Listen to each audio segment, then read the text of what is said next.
ఒకసారి చరిత్ర చదవండి మీరు, కళ్ళలో నీళ్ళు ఆగవు. ఒక నవాబ్ వస్తున్నాడని దాదాపు 20,000 మంది, ఐల్ కమ్ అగైన్, 20,000 పీపుల్స్ వర్ బిహెడెడ్.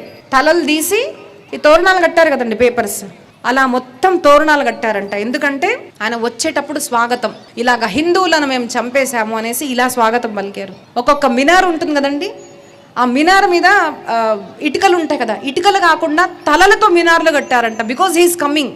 అట్లాంటి డెకరేషన్ చేశారు అట్లాంటి వాళ్ళు వచ్చినప్పుడు. నేనేమో పురాతన కాలం మాట్లాడుతున్నారు అనుకోవచ్చు మీరు, మేబీ ఎస్, చాలామంది అంటారు ఇవన్నీ అబద్ధము, ఇదొక పార్టీ ఎజెండా, ఇవన్నీ జరుగుతున్నాయి అంటున్నారు.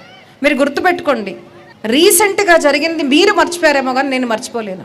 చిన్న అబ్బాయిని అందరి ముందు బతికే ఉన్నప్పుడు బట్టలు తీసి కొట్టి, చెప్పులతో కొట్టి, అబ్బాయిని చంపి కాల్చిన తర్వాత కూడా కాళ్ళతో గుద్ది వీడియోలు తీసి మనకు పంపితే ఎంతమంది హాయిగా తిన్నారండి ఆ రోజు ఇంట్లో? తిన్నారు చాలామంది. మన వాళ్ళు కాదు కదా, మన తమ్ముడు కాదు కదా, మన అక్క కాదు కదా, అక్కడెక్కడో జరుగుతుంది.